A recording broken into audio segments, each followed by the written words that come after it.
Ia awa lava nei ai mātou le tua, ia fo i atu i la ua fio le vi inga, ma le whamanu, ma le whanetanga. O mailo nuu mau tangata ifo matapua i atu i ate oe le tua soifua, mātou te wala au ai le tua ia pāputiso ina na mātou tapua inga le nganga o la ua fio, ma ia whauina i mātou le tua, ina ia veari nei tapua inga le tua, o se tapua inga e manongi lo no fuali. Ono lo suafa Yesu. Amen.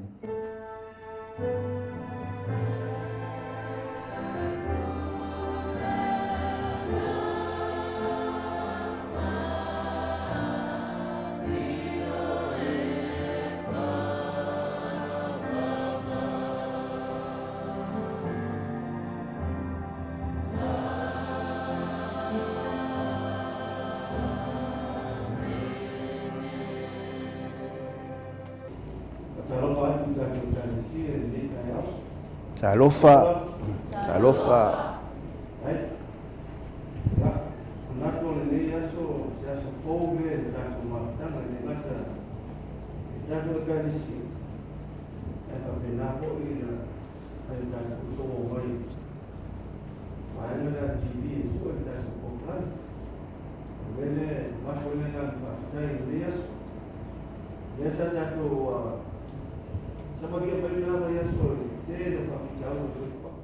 Na lo langi le tatu te ola o le tua foi na Samoa le tatu te e fa vai e ma no Samoa i le tua le tatu te po i le so ma e fai lo leo ma sui ali o le fata nei su o se fiao ya ma le kai si en mo le tua fasta tele a kai le tua i la pule fa so fu le o tatu fe lo i manu e o ya ina ufitia fo se tatu ai ngai Nea kong sa no puli sa wan mo limo leot.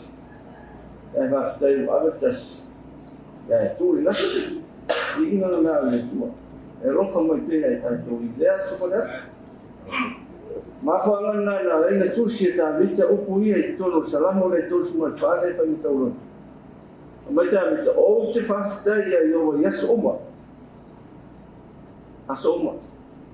Elena Sapati asoma. Ai sia. Il foi por fare tu sei no va la auti a io on tali ma de oi atia ona la ve ina o me uma sa o fefe si a o mai o ti o tato tangati na tato ko pole li tato fefe de o mana tato ilalo e su me o nela na le tato fefe Saunga fato tu le tua e ona pule man fai me uma leila taia ya e mo ai o le tua me uma ni mo ata o ile le fa mo sa no mo mai mo tato wa vai e ta pena ne wa te mai tato ona ma to wala mo tu so fu tato ta poi fata sei le tua e ngata i tono le kanisi a o isi sa mo fa fonga mai mala to mo ni fa sa no yo je ia na le tua ma o e o ko le tua la fol le so mai a fonga le tua le nei ta langa ia mu ma le mo mi inga ia tia le na ta lason ne o so un mo la volta to vola nele o te wala auto ta kanisi apa ni utaf tanga tana e te mutua pai manuia Sapati matu yero au te mu fatalo ai non se fia di Sapati sai o tato tofi le so o tato fa au su ai auto Liuliu o ia le fifilia le tua na te au mo ia se upu mo tato ni Sapati ale katena o le au então foi uma apa lele o outro aí foi filho lá em Deus lá falando longo aí mas mo Elias já vê lembra mais no mo gato é muito certo que a Galicia a mulher é tua ela suma se fiar eu vou lá fora Elias e alma mana lo fa pegar no bom esse lá e aí tá tai Matou fatas foi masunga a fono. Ai na tia kon. Ya, mana funa vara ela ya.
Amen.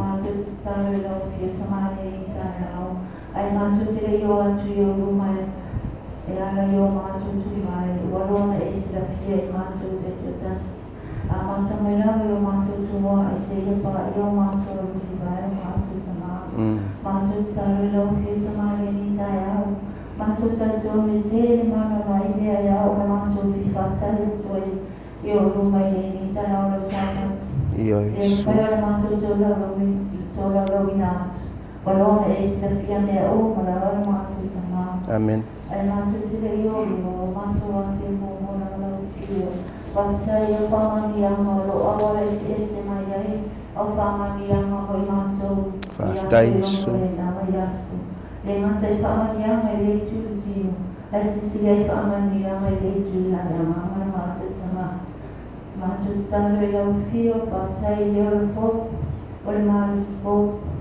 sisi ona mātou whaaftai lau tau langa tasi aia.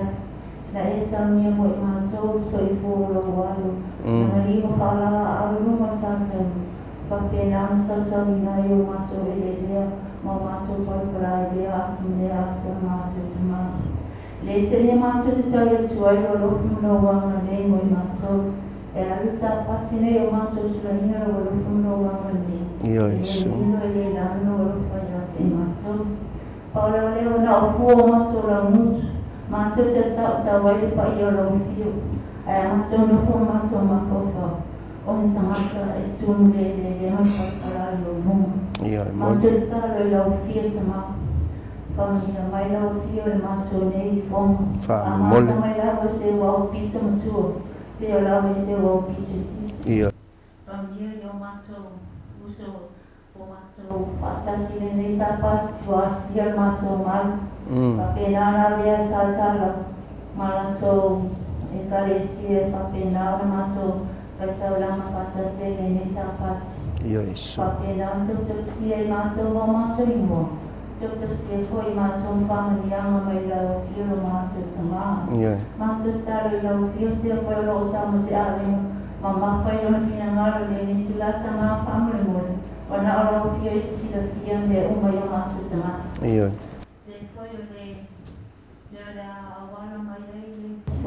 Fora, pole atuda nei numai fata le nei Sapati. Mātou tuina whakatau e o runga le tai o tana whamamoni. Te e whamanaki le te ia. Whamamole Iesu. Ia nei asu sui ina nei mai as. Nei e whapena ona. Te tala kai te toa whina malu mo na tō lotu. Ia whaau whare au fora le nei Sapati. Ia anu mo le mana. Whamamole Iesu. Ia leo se oso mo i mātou i nama espo. Lea mātou savaria pia petu sa lukina mana. Amen. Ni upa le talapia mai me lau whaafo me le ni Sapati. E vai whatau wa ma e lea le au ona. E whaamoe i a hama lau whio. Whapena ona e whaatasi mai ate i mātou. O lea mātou tāna mātou o lea whaatasi mo mātou manawa ligo. Lo lau swapa Yesu o mātou o le mara o tene. Amen. Amen.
Ano, sunga te akono, o le tulane mo le awela sa Satala mo patai.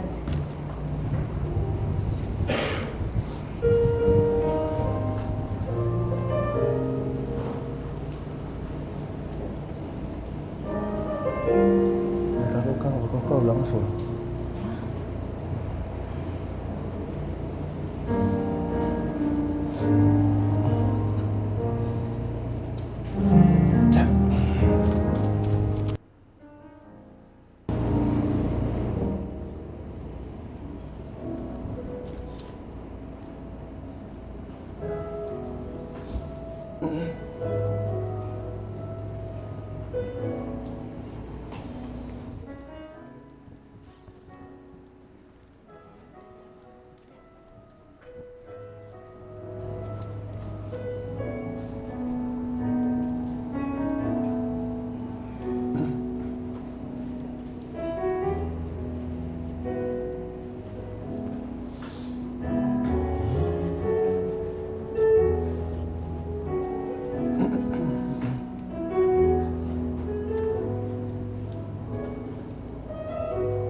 tātou tutulae, wale sau au nana tātou taulanga patai.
Lo mātou te māru whae o e siksi mai nā.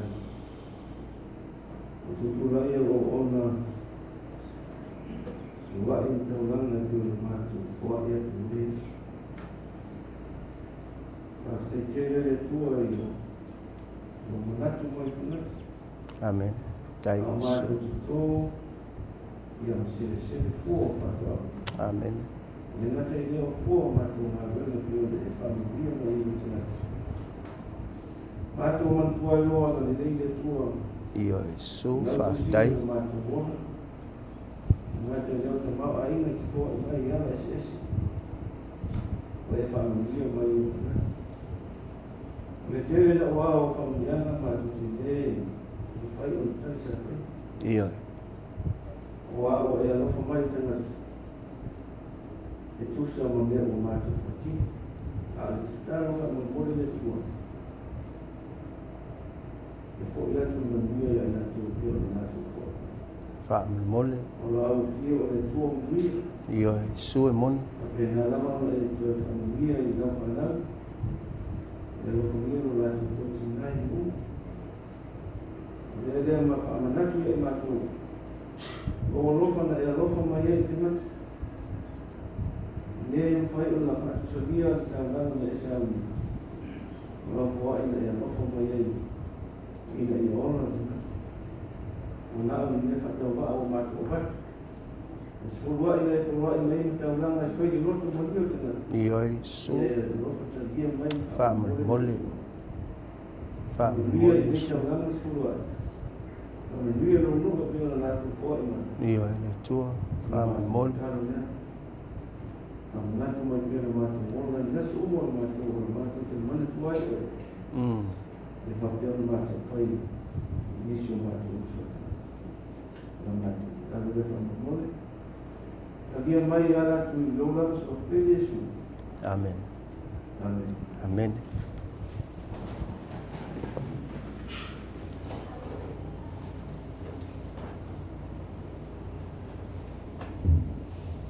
Yo le tulakoia me pātionga le whanau, yo te la awa tina whanau i lo Sauniga le tāna me whanau patai.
Good morning, boys and girls. It's story time.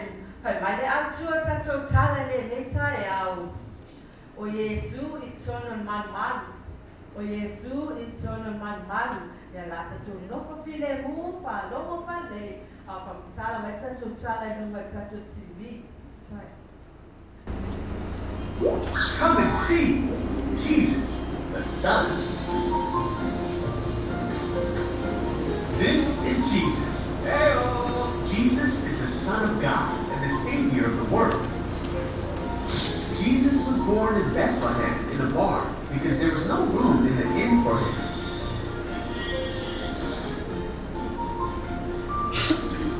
After Jesus was born, his mother, Mary, and her husband Joseph took Jesus to the temple in Jerusalem. There was a man named Simeon who loved God. God has told Simeon that he would meet the Savior before he died. When Mary and Joseph arrived at the temple, Simeon was there. When Simeon saw Jesus, he took him in his arms and blessed him. He knew that this was the promised child who would save them all. Mary and Joseph were amazed at his words. There was also a woman named Anna in the temple. When she saw the baby that Simeon was holding and heard all that he had said, she gave thanks to God and told everyone that the Savior had come. When everything had been done as God commanded, Mary and Joseph went home to Nazareth.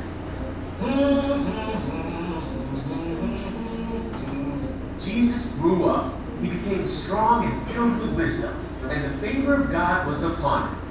Every year, Jesus' parents traveled to Jerusalem for a festival. When Jesus was 12, they went just like every other year.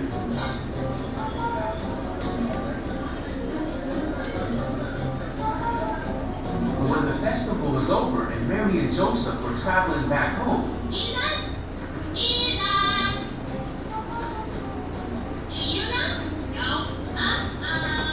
they realized that Jesus was not with them. So they returned to Jerusalem to look for him. They searched everywhere.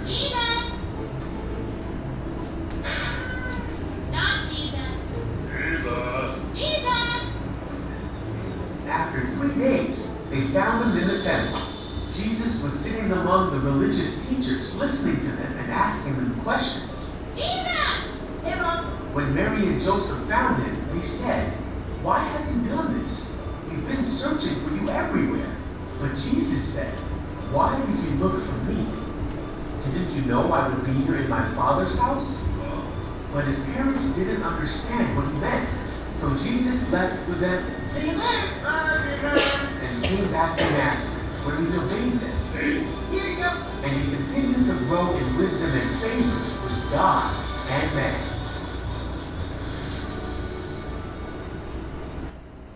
Ia whanau, whai mai tato tala re leta e au sa fiu ia mātua Yesu o whena mawai. Tono malu, i whawhera tato, si tato e pe Yesu e me tono malu tuto mātua. Ia tono la, S.D.A e tomat Satala. Yesu e maulava, tono la whasata ni umalava a, ia tu lai mai nisi mo le au ina tatau langa whamoi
Mato yang gosa waina lele boleh fana Yesu amin. Sai whanau.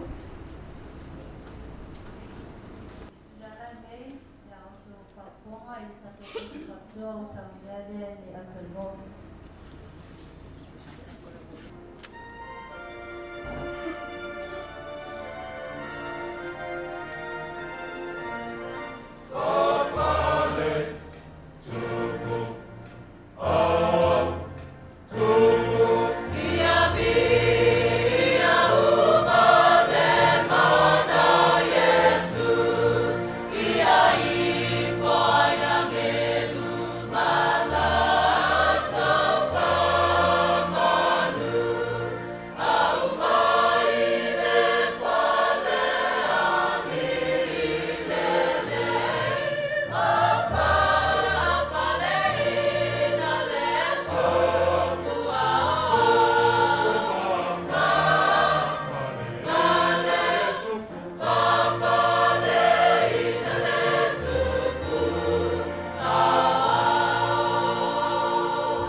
Whaftai le au whai pese mo le langina o le viinga. Ia e whamawalunga ai le viinga o le atua ni Sapati. Tali tonu o le whamoemoe lea ma le aunga o le tapua inga tangata o le atua mai le Sapati ma so se teime mafutai. Ina ia whapaleina le atua o le sisiriese i le viinga ma le whamanu ma le whaftai. Ona o lo na lofa ma mea silisili e whaia le atua mo i tatou. e toi o falofa ma toi whatalofa atu le ainga pele o le tua. I le nei tae ao o le sapati pa ia o le tua. Sila vavai atu luma nei lo tau lale lei, i o tau la eima o tau lau fofonga fia fia. Wala ngona ai le whailaunga i le tae au nei le mawhanawhana e tu lai i o tau luma. Iai fo i le taritonunga lo iai nisi o ainga mawo lo mawhai o na mai mo mai. I le tātou tāpua inga o le nei sapati e o whalofa ma whatalofa atu. I le suafa manu malo o Yesu lo tātou alii. Ua tātou mafuta ai i le nei sapati. Langona le nganga fia fia i le so. O na o mafuta whatasi.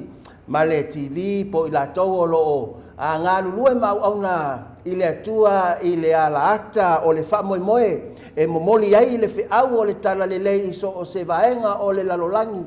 E le mawhai o na malanga le tangata ai mawhai e ata mai ma le poto wha o na po nei o na ave le whiau i tala atu o le mai moanga e maawhai o na vaaya e o fofonga maumata i le so o le nei tai au o se fia fianga e tūlai e au auna i le tua o le na mai ele ola ma le malosi e ala i le whaasoina o lona finangalo mai le taele o le loto o te whapea ai le tua ia vea au o se mea whainga luenga ia awalofa o la wafio i le nei sapati e tafi atu ai le vai o le ola tanga i lo nuu mau tangata le ngata i Amerika Samoa nei ma Satala a ia o atu i isi tafo le lalolangi o lo sila mai mo mai e ui lava o lo manua le ekalesia le tua o no malanga le maliu ma le oti a o le tala le lei o lo iai lo tātou wha moe moe i le langi ma le o le whavavau i le tai au e a fio mai ai lo tātou matai o le mea le tau ai no tātou whano noa tātou te whawhitai i le tua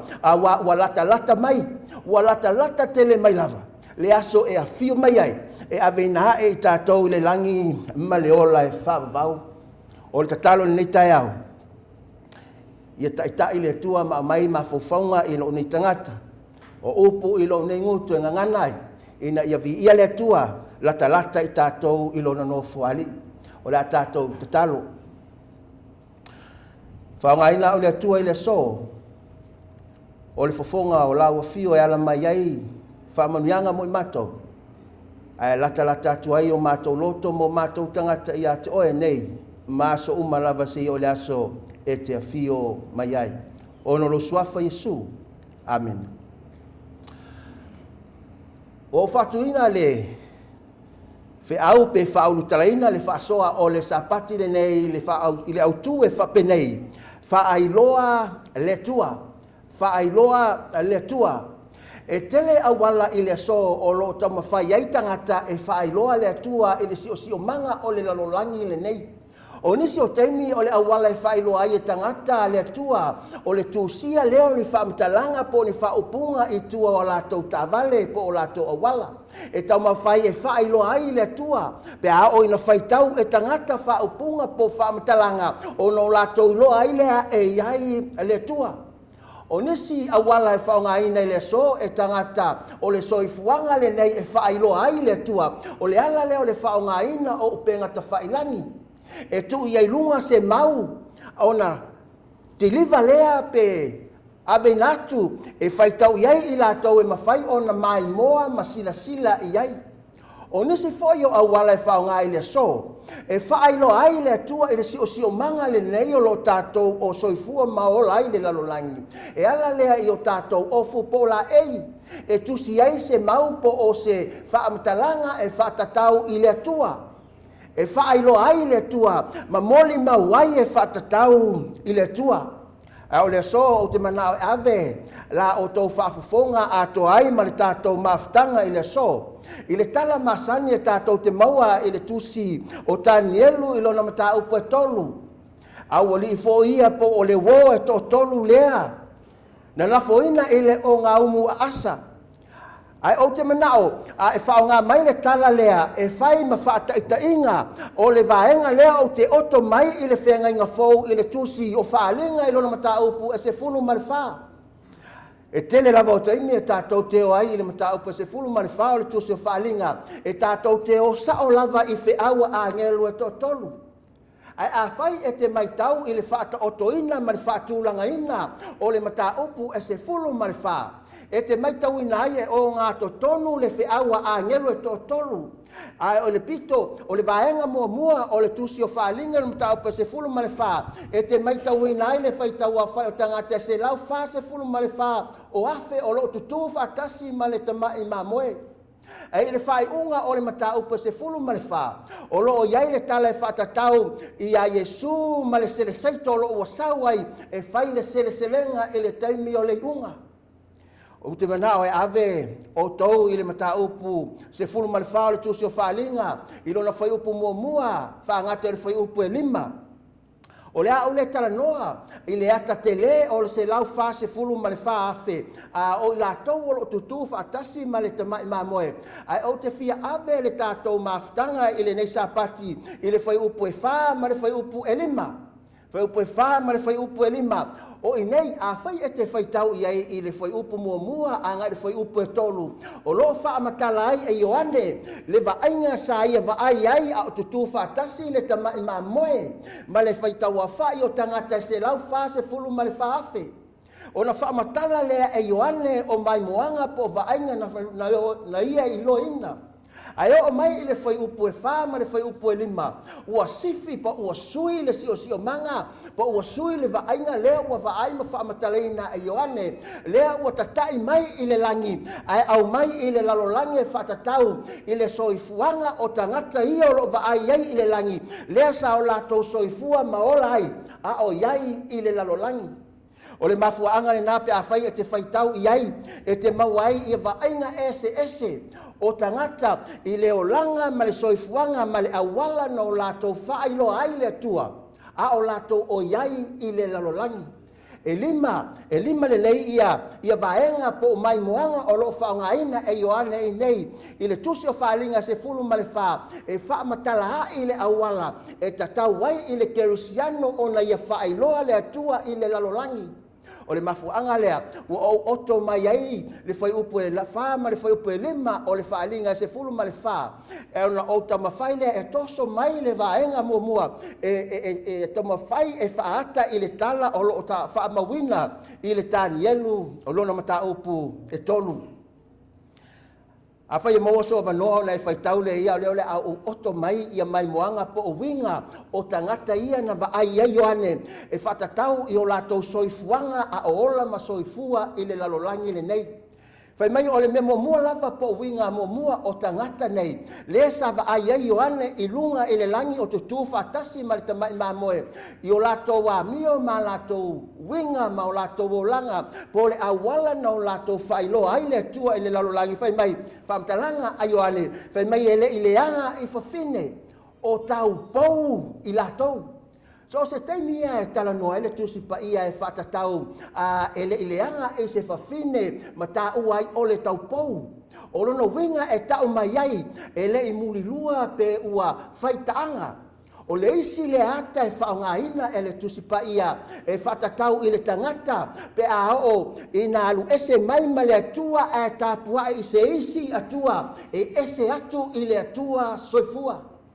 Le ata le nā e whaata ai e le tusi pa ia pe hao ina whaitaanga pe mulilua pe iai whaatasi manisi whawhine a tau no le upu o le taupou. O le taupou tau te maramalama umalava e le taupou o le tangata a e nofo matausi lona mamalu.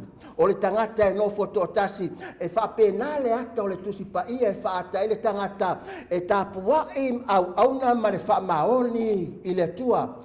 Vainga mua po le winga mua le whailoaina e i lātou nei i o lātou soifuanga a o le lalolangi. Le whailoaina o le atua e ala lea e le ileanga i ni whawhine pe a vea i lātou mataupou. Ave i tātou i le tanielu no na mataupu e tolu. I le tala o lo whaamawinai. E te mawai i le whaiupu mua. Ua whawina e ne pukanesa le tupua auro. E le ima mao lava le mataupu e lua.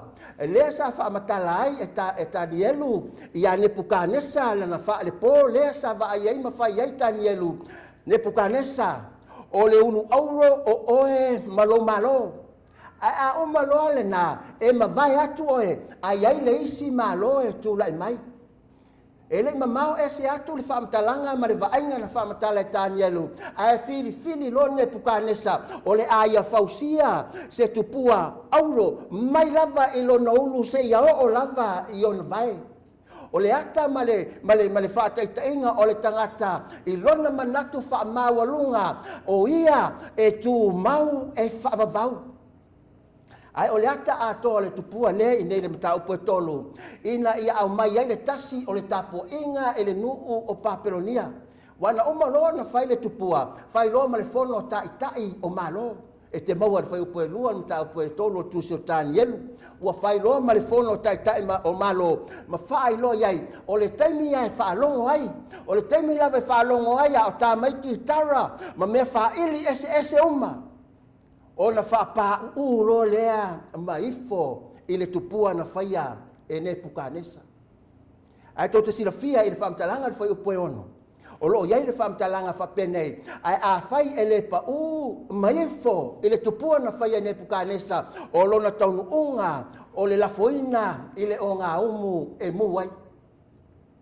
Ma o nei lea ua tofo ina ai le whaatuatua. O nei lea ua tofo ina ai le mausali o le whaamoemoe o tama e peru nei e tolu i le atua. Awa o lea ua ese le si o manga lea ua iai. Ua lea o toi e peru o lea ua i Papelonia. O le a ai e whaatusaina i tāpua inga whaapaupau. A o nei lea ua tofo ina ai lo lato whaatuatua. Pe whamata e lātou te ifo ma whaapau i le tupua na whaia e Nebukanesa. Pe lātou te pipi pea o lātou loto ma vei lātou o tau pou e le leanga mani whawhine. E le luangi ai le lātou tāpua inga i le atua. Ai whai mai le whamtalanga a le tuspaia. Ina ua pa o me whaili nei. Ma ua pepese mai, ma ua alalanga, ma ua sau leo o me whaili ese. Whai mai na whaapau uma. Tangata ma ua ifo i le tupua. Tau te silafia, a ifo i le tupua. E le o ifo i le tupua, o lo ifo i tu atu i le tangata na ia whaia le tupua. Ai vi ia le tua ma whawhetai i tama e peru nei. I lo lātou whailoina o le tua. A wā e le i liwa luangia. Pe na whapā uma ifo ai whai mai. Na pā uma tangata. Ai o lo tutu lava tama nei e tu mau lo lātou whātua tua. Ma lo lātou mautinoanga ma le taritonunga. O lātou o tau pou. O lātou o tangata o le tua. O lātou e tasi lo lātou o tua ma lo lātou tāpua inga. O le whasili le so. O whapei mai lau tāpua inga i le atua. O luangia ea. O muri lua po o whaitaanga, po o avea oe matau pou o le tangata e tāpua i whamaoni i le atua. Mai moanga runa lua ma le tusi o whaalinga. I winga o tangata nei na vaai ai o ane i le langi a o leo wa mai o lato winga ma lato wa mio sa whaia i le lalolangi e moli mau mo tato i le so le winga lona lua. Whai mai e le ngata o i lato o tau pou, ai whai mai o i lato e muli i le tamai mamoe i mea uma e alu i ai o ia. Whai mai e muli i le tamai mamoe, mea uma e alu i ai le tamai mamoe o mea na e o ai tangata o le atua. Tō silafia, o le tamai mamoe, o lo talanoa e whatatau i a Yesu le alo o le atua. Ai o le tamai mamoe fo i le alo o le atua, i le taunu unga o lono soifuanga ma lana savalinga i le si o manga ma le lalolangi le nei, na ia whaalava awa i lunga o le sa tauro mamaliu. O lono winga o le ata mo tātou le aso, o le tangata e tau mawhai ma ia manatu e whaailoa le atua, e tatau o na muli i a Yesu i mea uma, po o lona taunu unga o le oti. Po o lona taunu unga o le oti, e muli lava i a Yesu. I le tala lea lo whaungaina e ta tala whaalau te leai, i a waimuanga nei mani tuso whaalinga no mta upa se fulu male wha. Whaupe ono whai mai ale ifo, o na lafo ina lea i le o ngā umu a asa. E le ngata i lea, a whai te whaitau i le tusi o Danielu. Ina o mai tangata kaletaia e au mai pe moli mai ia tama e peru nei po tangata saiuta nei I wo nei e totolu. Ina o mai e moli mai fai mai le lato whaamtalanga e le tupu e te le fai mai fo I mea ia ma mea ia whaamatala umaloa. Ai o le fai unga le whaamtalanga la walia ai fai mai le tangata kaletaia o I lato ia sa e tofia. O I lato ia sa e tofia e pule I Sauniga. I to tonu o lo malo. Ta ofi mai. To te sila fia o nisi o tangata ia na whaapau u e ifo I le tupua. Na ala o na whaapau e ifo leanga o lato to finga na ave iai e le tupu. E whapena fo I le mea sa tatau o na whai e tamanei. Sa tatau o na whaapau leanga na to fia I lato e le tupu e peitai. E sili atu I tamanei lo lato si tai I le tua. Na I lo leo si tai I ane pukanesa. Lea na tu wina I lato e whai mapule I Sauniga I le malo o Papelonia.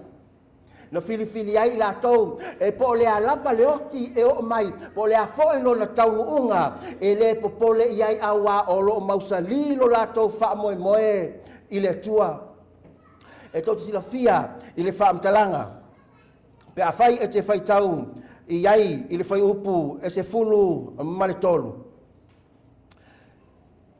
fai mai le whaamtalanga o na whai atu ai leo ne pukanesa ma le lilivau o leo wa whaatonu ne pukanesa ia I latou na o mai e o e tai mai ia tamane ia tolu o me sako a peteniko ma sataraka to te silafia o ingoa nei e le o ingoa ia o tamano mai malatou mai e peru o ingoa ia na wha ingoa ai ina ua tau nuu to tono Papelonia ai ua sui ai ingoa no mai latou no mai ai mai latou mai Israelu ai ua suia awa o winga o ingoa o tama ia no mai latou e aunga lava I le atua ai ina ua sui I le mataupu mua ingoa o tama nei ua ave ese ingoa sa whatatau I le atua soifua ai ua whaonga ingoa e whatatau I tupua maatua o Papelonia le foi o lo whaonga I le mataupu e tolu fai mai loa le whaamtalanga I le fai upu e se fulu ma le fai na ua fai atu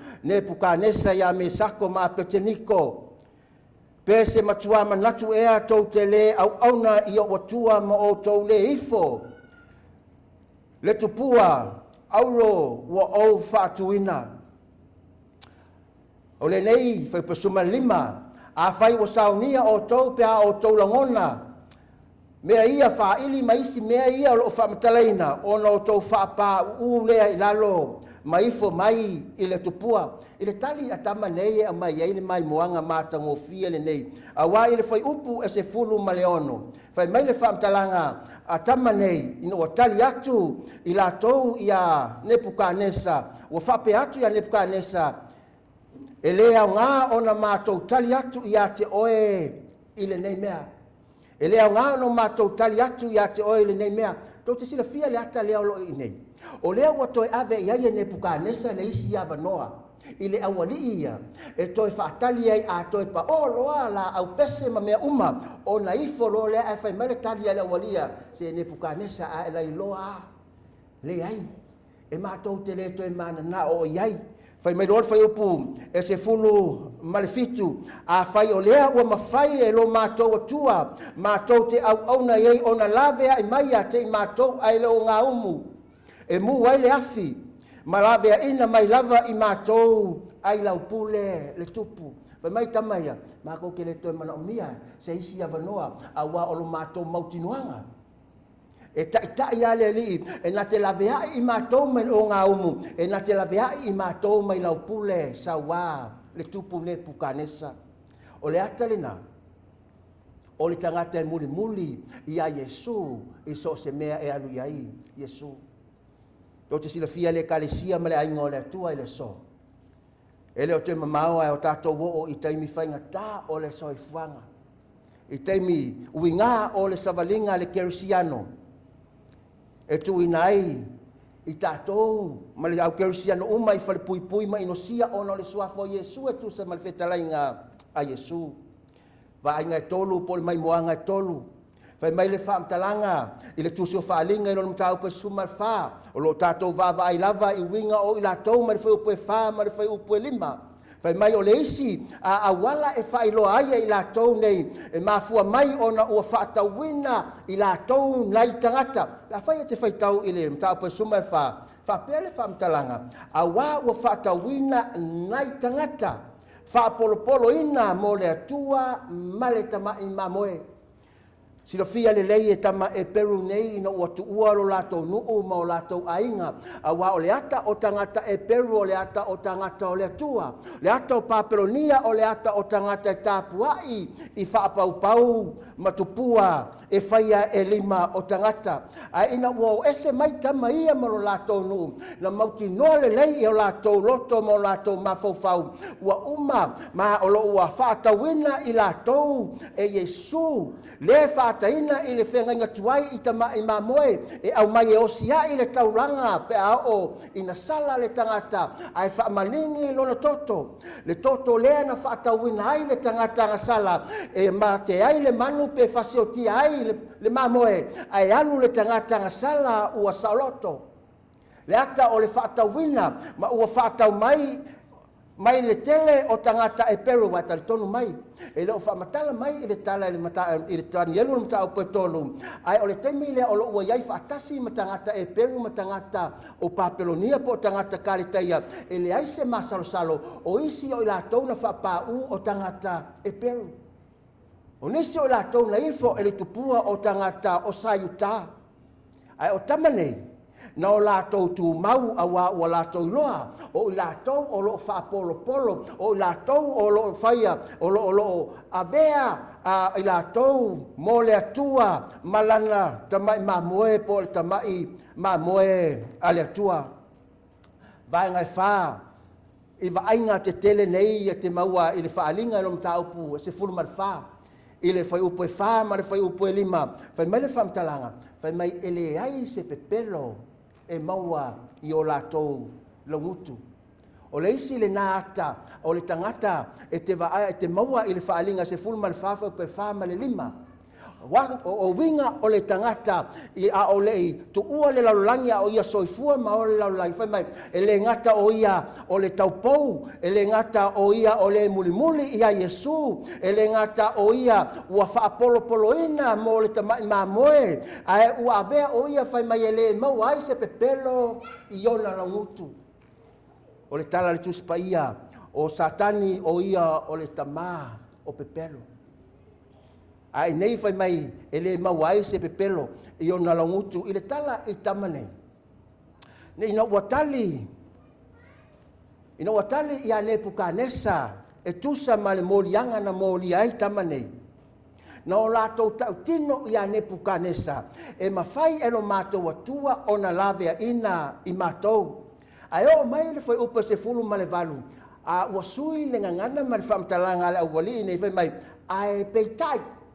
Ai peitai, fai mai le whamtalanga le upa se fulu ma le fitu, fai mai e mawhaia e le atua ona lavea ina i mātou, lavea i mai le o ngā mua asa, lavea i mai i mātou, mai o ao, po o laupule sa wale tupu, ai o mai i le fai upu e se fulu ma le valu e whapere whamtalanga le wali nei, ai peitai, lana wingo le whamtalanga le wali nei, ai peitai, fai mai le whamtalanga i se so oina o le fai upa suma le valu, a le o lea, ia e sila fia e oe le tupu o mātou te le au auna i au atua. E lei pepelo le whaamtalanga a le awali ia na tali ai i le tupu. E lei pepelo la lato mau. A wana lato iloa. E lei whaingata i le atua o na lavea i lato mai le o ngā umua asa. A le o le avea le nā mamea o le a lavea iai i lato o le atua. A wae whaia le finangalo o le atua. A le o le loto o le tangata. Nā lai o no lātou tali whapea, wha mai a whai e le ai, e mātou te le au nā i o tua, lono wingo al whamtalanga, pe mātou te ola, pe alavea i mai le tua ia i mātou, pe mātou te oti, e mātou te le au nā lava i o tua. E tasi ia le atua mātou te tāpua iai, o le atua o lo mātou tamau apera amo, i sa ako mai akopo. E le pepelo le tali le wali ia, a wa a whai e te whaitau i le tala. na whaatau lava lona lafoina i le o ngā umu asa. Ai whai mai na whaatonuina e ne pukanesa e ki i lunga le o ngā umu mai le tūlanga e masani ona iai whaafitu ona a asa le o ngā umu. Tō te sila fia la ingo le atua. O le te lea lo whatotua, o le ki maua lunga fo i le nai le ti apolo, o le a asa o le afia te savali ei. O te le loa po a le a asa o lo e savali ei le so. Ai pe o tama nei, e peru, tau pou, la tau na ofoina mo le atua, muli i a Yesu, fa polo mo le tamai ma moe a le atua, e le mau ai se pepelo i o latou langutu, na o latou tali ai ma le mautinoanga, a la vea i le atua, vi ia le atua, ai a fai e le ai, ne pukanesa, e le lualuangia la matou fa atua, e le lualuangia la matou tapua inga, e matou te tu mau, se ia o i le whaavavau. Ma le vaenga e lima o le vaenga muli lea. E te maua i le whaalinga i lona taupu se fulu ma le wha. Whai upo e wha, ma le whai upo e lima. Whai mai le whaamtalanga. O i la tau nei na waa i ane o tutu whaatasi ma le tamai ma moe le tua. E le ngata o i la tau o tau pou, e le ileanga i ni whawhine. E le ngata o i la tau o le o muli i le tamai ma moe a le atua i so se mea e alu iai. E le ngata o i la tau o e na whaatauina mai i le toto o le li whaola. O i la tau o whaapolo mo le atua ma le tamai ma moe. O i la tau e le ai se pepelo i o la tau lau mutu e whai mai. E le ai foi se pona i ate i la tau. Le ai foi se pona ia te ilato. O tangata ia, se isi whaamtalanga po se isi whaupunga whaingofie e whaamatala i nai le lea o se pona. O lona winga e le matau leanga ina. E le matau leanga ina, e le ngata i nei i le kalesia, a o tua atu o le kalesia ma pā o le whale tatalo o le atua, e le ai se pona, e le matau o leanga ina. Tō se silafia, tama nei. Ina walafo i tonu o le o ngā umu asa.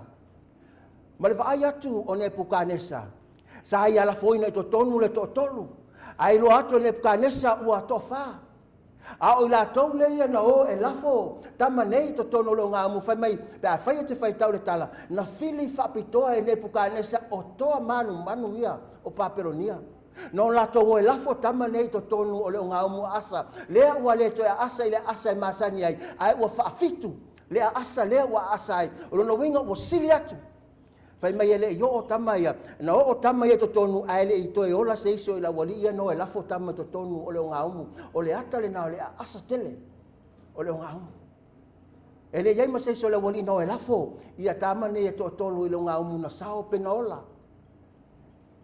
Ai na ua, pa ai ne pukanesa wale to tolu ai ua to fa i la tau o le tonu o le ngaumu. Ona wala au lea o ne pukanesa i tama nei. E o mai, pe o ese mai fafo ma le o ngaumu. Mana moli mawina ai ne pukanesa pe a whai te whaitau iai sau taimi pānga noa. Ele ngata ele ai ma se manongi o le afi ai o i o latou la ei ele na mosua mai le afi lea sa muai. Ono mai le foi upu. E lua se fulu ma le valu pe a whai te vaai i lau tuspa ia. Ua whai atu ne pukanesa ua whape atu. Ia whaafetaia le atua o Sataraka, le atua o Mesako, le atua o Apeteniko. O le na awina maina na angelu ua lavea ina ai ana au auna.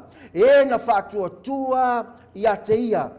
Waliliu ina fo ile upu ale tupu ma ua lātou tu ina atu o lātou tino. Ina ne i lātou au auna maifo i se tasi atua. Tau lava o lo lātou lava atua. O nei na toe o mai ai le mawhau poto ma le ata mai i le tupo ne pukanesa. Ona e mafua mai i le awala na whailo ai e tama nei sa e perua to tolu o la lato wa mio e le fuatia po la lato wa mio e le pona e le matau le ngaina e le ngata o to tonu o ngā luenga sai ai ai o foi i lo lato va ma le atua e sa wha mua i tama nei. A ina sa o le awala tātou te wha mua ma wha ilo ai le atua i le lalolangi. Tari tonu mai. E le whaingatā o na liua tangata I lo soifua ma lo wala. Whaitau se isi aso I lunga o penga ta whailangi. A o iei se whaamtalanga a se tasi o tangata. E le o le tele o mau e te tu I lunga o le Facebook e ilo ai o oi o le kerisiano.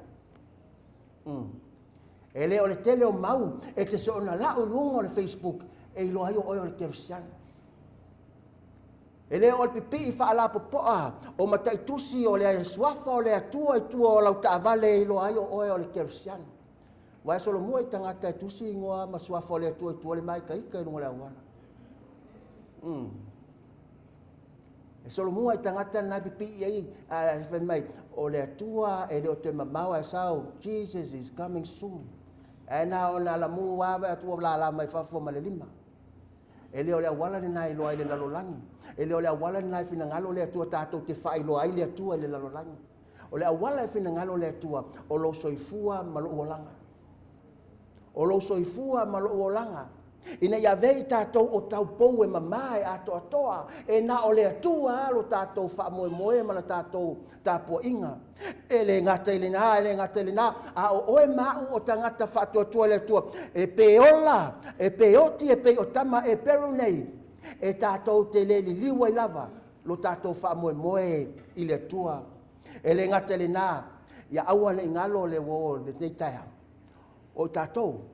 Wa umo na whaatawina le toto o le tamai mamoe. O oe mau o whaapolo polo a le atua. O oe mau o teu mai e le atua manona ma whanau nau ta inga. Ina ia aua na I whano I tātou. Ai o tātou maua le langi ma le ola I whaavavau. Pea whai, e eise isi mea ta tau no tātou whai loa I le atua. Tau finelo tātou pepelo. A wau le isi le ata.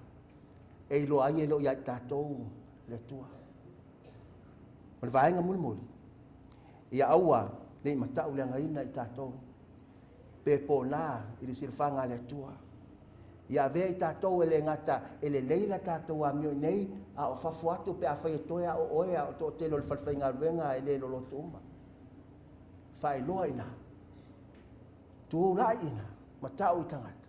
Wa o le a whawhine ma le atali o le tua. E le pōnā, e le matau le angaina, a e tāpua I le tua, se iau e le aso e fio mai ono Yesu. Amen. O le a tātou tūlai whaatasi malangina le viinga, o e lunga o le tātou ie, I tātou ifo I le tupu e pawale o le tupu e tatau o na ifo I tātou uma, le o I lunga ma whaane neina, o lona suafa wai le lei, wa o ia lava lo tātou talita, tātou te sao ai I whaafela vei o le soifuanga le nei. Tātou vi I le tua le viing.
Mātou te ofo inato, mātou tangata le tua i o au i le so.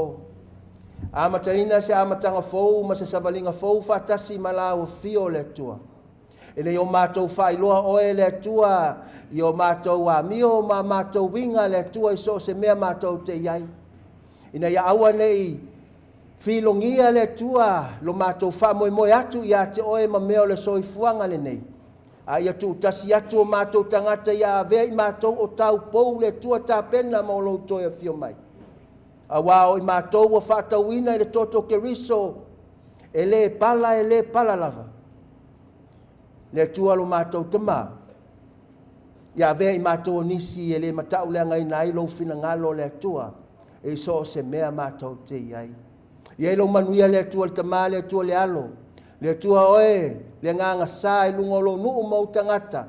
Lau e kalesia o le i oi fofonga o lau, fio nei. Maso umalava se ia o le wha vau lava. Amen e ma. Amen.